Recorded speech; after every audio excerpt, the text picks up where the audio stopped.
America is afraid. Compared to who takes the lead, and whether manufacturing can return in the technological rivalry that is becoming increasingly intense. America fears China on the other side of the globe even more for once again undermining capitalism at its root. You must know, capitalism is best at creating scarcity, to seize huge profits. And in the past, developed countries relied on their first mover advantage to collect a technology tax from underdeveloped countries. But times have changed. Now, as long as China enters the game, it will inevitably be pushed down to rock-bottom prices. Some may ask, why do we have to push the price so low? Wouldn't it be fine if we sold at high prices too? You must understand, sometimes lowering the price, for many ordinary people, is the difference between life and death. For example, one of the world's leading blinding eye diseases, cataracts. Among people over 60, the incidence rate is as high as 80%. Now the treatment is a simple and inexpensive outpatient surgery. Hospitals can perform more than 100 a day, and many communities can even do it for free, each year saving the fate of more than 2 million blind people. But 40 years ago, cataracts were called an incurable disease. Not only disabling, but also very likely life-threatening, because eye damage is irreversible. Major countries have always attached great importance to eye health. The US also allocated more than 1/5 of its scientific research funding to ophthalmology. As early as 1934, Americans were the first to extract hyaluronic acid from cow eyes, and quickly monopolized it through technical barriers. This hyaluronic acid is the same one now well known in cosmetic skincare. It plays a major role in the medical field, and is a key material for treating cataracts and other eye conditions.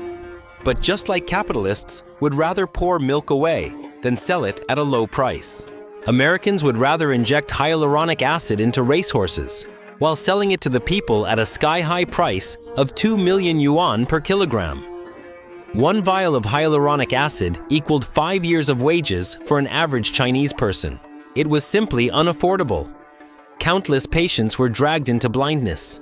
But the monopoly was eventually broken by Chinese scientists. Chinese scientist academician Ling Pei-shui, after more than 10 years, finally invented hyaluronic acid biomanufacturing technology. After mass production, the price of hyaluronic acid was slashed by hundreds of times, even directly forcing US factories to shut down. The ophthalmic preparations he invented with hyaluronic acid allowed breakthroughs in cataracts, glaucoma, corneal transplants, femtosecond surgery, and more than 20 kinds of ophthalmic microsurgeries, making China leap into a global powerhouse in hyaluronic acid production, in terms of raw material quality, technology, and applications, leading the world.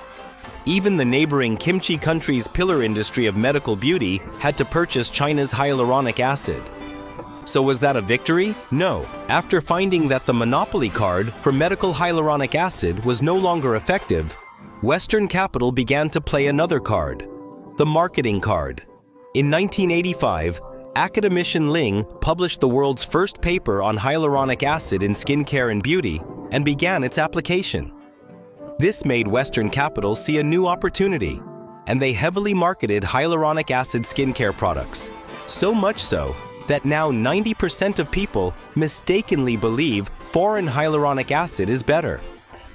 You must know that the hyaluronic acid on the market is all large molecules, which actually only moisturize on the surface and cannot penetrate into the dermis of the skin at all. Using a series of high-end marketing terms, Western big brands once again set the price of hyaluronic acid skincare products to sky-high levels. 2,000 or 3,000 yuan is considered ordinary, and by relying on this wave of marketing, Western capital still raked in huge profits daily. But since the technical barriers were too difficult to break through, in recent years, capital began to talk down the ingredient hyaluronic acid, and the market became flooded with all kinds of so-called anti-aging ingredients. Then in 2020, academician Ling Pei-shui stepped in once again. He used integrated technologies such as multi-stage enzyme linkage to arrange hyaluronic acid molecules of various sizes, from small to large in continuous distribution, solving the problem of large hyaluronic acid molecules not being absorbed and directly replenishing lost hyaluronic acid. He created the only product on the market that can truly fight aging with hyaluronic acid, full molecular weight hyaluronic acid. As the chief expert of cosmetics industry for the China Anti-Aging Promotion Association, after formulating the domestic industry standards for hyaluronic acid, academician Ling simply established a namesake skincare brand, Dr. Ling, and entered the ring against Western capital, setting prices at the rock bottom of anti-aging products.